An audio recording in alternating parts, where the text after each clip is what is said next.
неге 10 күн емес, неге бір ай емес. Бұл табиғи антиоксидант болғасын, бұл өте жай баяу әсер етеді. Екінші, ұзақ мерзімді пайдалану керек. Тағы да айта кететін, қазір адамдарды білесіздер да, көбі шаршаңқы, көп адамдардың ұйқысы нашар, көп адамдардың аяқтары ауырады да.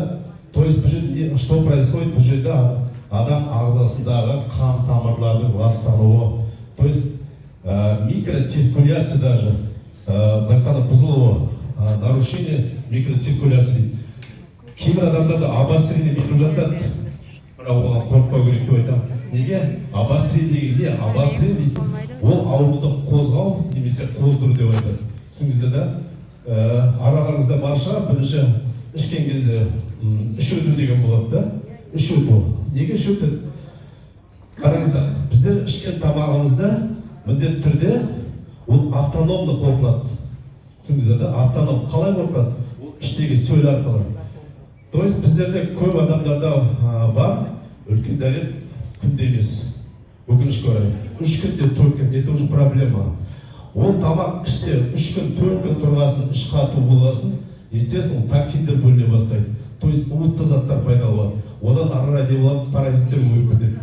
Сол себептен міндетті түрде бұны ішкен кезде жаңағы ашшек, тоқшектен дұрыс жұмыс істемеу себебінен адамдардың іштері өту көріністер болып байқан шығарсы да, іш өту. Бірақ бұл обострение 1 күн, 2 күнден аспайды, әрі келсе 4-5 күн.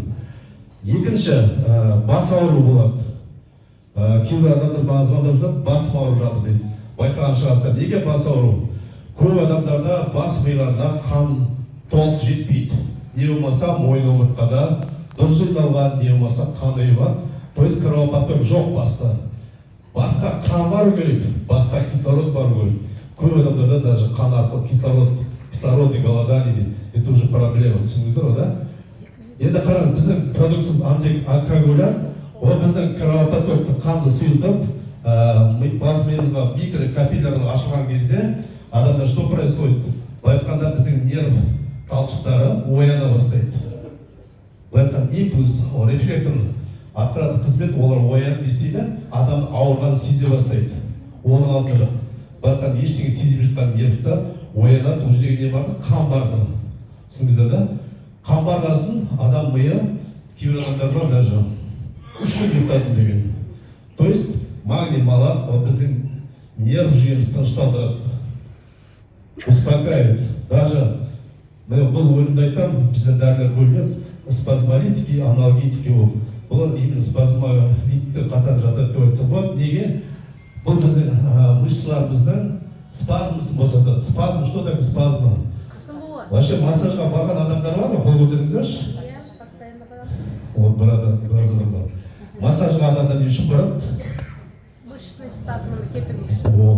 Қараңыз, древний тибетский медицинада ине салу, ине шаншу дегенді көрген шығарсыздар да? Неге ине шаншиды? Бұрынғы ежелгі тибет медицинасында.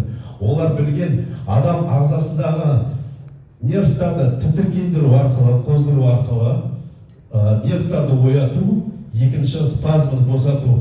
Даже иненің өзінен Қытай медицинасы адамдарды емдеген. Түсініңіздер ғой да? Ине шаншу арқылы нүктелерін білген. Бірақ ол қолдан жасау, бірақ бір уақыт өте келіп қайталанады. Именно магний водород біздің сол рөлді атқарады деп айтсам болады. Бұл біздің нервтарымызды босатады, спазмды пускайды. Екінші кровопоток, қан барады бұл жерге, қан жүреді. То есть екі мақсатта жұмыс істейді. Түсініңіздерші? Екінші жақында Қытайда болып көрдім. 8 күн Қытайда жұмыс істедім. 3 клиникаға бардым, 3-еуіне бұрынғы тибетский медицинамен, жаңа ине шаншумен жұмыстанып отыр, емдеп отыр. То есть ол кісілермен сөйлесе келе, қараңыздар, ғылым дамымады да, ғылым тоқтамайды. Мен айтам, қараңыз, кезінде Тибеттен білген қан мен нервті қалпына келтіру, ол өте үлкен нәтиже береді. Түсініңіздер да? Сондықтан бұл магний водородты мен сіздерге айтатыным, 3 айдан 6 айға дейін ішіңіздер организм омоложение, то есть жасарту процесс жүреді. Енді тағы артралайн сіздерге қысқаша айтайын. Артралайн дегеніміз артрал, буын аурулар көп, артрит, ревматоид артрит, протез, небір сүйек аурулар өте көп. Мен бұны айтам всегда. Әйел адамдар косметика алады ма? Беттеріне, да? Беттеріне жағады неге? Жасау үшін. Маған мен всегда өзім айтам, бұл сүйек косметикасы деп айтам сіздерге. Сүйекке де уход керек. 40-45 деген кез келген адамның сүйегі деформация береді. Қалай десеңіздер. Сол үшін жылына бір рет артралайн жұттыңыздар. Бұл да косметика сүйегін деп айтам. Бірақ бұның ішінде өте сильнейший спирулина и хлорел балдырдаса бұлар именно белок нәрсе витаминдер өте көп. Біздердің сүйек майларын, сүйектің сұйықтықтарын қалпына келтіретін бөлімдер.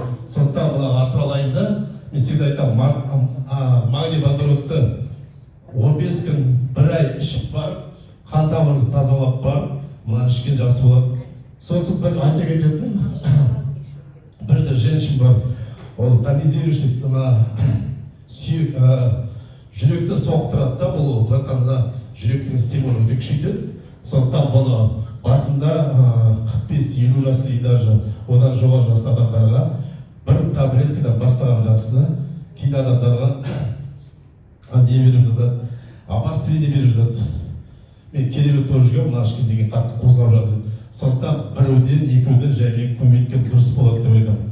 Енді қазір уақыт өте тығыз, үшінші артралайн деген продукция, бұл біздердің барлықтарыңыз ішкен шығарсыздар, антипаразитарный. Бұның ішінде куркума, чеснок бар, мята бар, имбирь бар, бұлар деген өте сильный действующий, который паразиттің жүрмейтін жоқ, қанда да болады, бауырда да болады, ол теріде де болады. Паразиттің өте түрлері көп, аскарин, лямбулездің аттар өте көп. Сондықтан бұны біздер қазақтар ішіміз керек. Неге? Біздер өте ортамақ ішіміз ішіне керек. 12 теңге ет жейміз. Өкінішке орай. Әлемдегі ең ортамақ қазақ ішеді. Сондықтан онлайнда міндетті түрде барлық қазақ ішу керек. Соның ішінде маған өте ұнайтыны геопалайн дейді. Геопалайн ол адамның екінші жүрегі. Сіңіздер ма? Бауырды всегда біздер қадағалап тұрмыз керек. Бауырда не жоқ, нерв жоқ. Көп адамдар байқамай қалып жатады. Даже кейбір адамдар рак туындап кетеді. Білесіздер ме?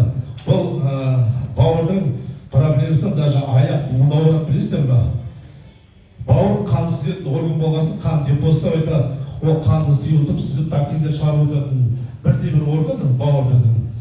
Бауырдың таза екен адамның көзімен бетіне білуге болады деп айтады. Сондықтан бұл геопалайнда біздер 3 ай ішуіміз керек. Кез келген адамның бауырда уытты нәрселер бар. Бұл қанды сұйылтын орган болып табылады. Енді өкінішке орай бәрі уақыт көрсетіп жатыр. Бұл жерде геопалайн деген өніміз бар. Бұл енді біздің ішінде валериана бар. Байқана бұл нерв жүйемізді тынышталдыратын орган, депрессия. Адамның көп аурулары стресс, депрессия болады. Білесіздер ме? Ашуланған адамның қан қысымы көтеріліп кетеді. Ашуланған адам беттер тартып қалады, аяқ-қолы тартып қалады. Сондықтан бізде ең важны нерв жүйемізді тыныш ұстауға, қалпына келтіретін байқана мозговой дейді. Бұл мидың қабатындағы нерв клеткаларын тынышталдыратын өлі болып табылады. Осы мен қысқаша айттым.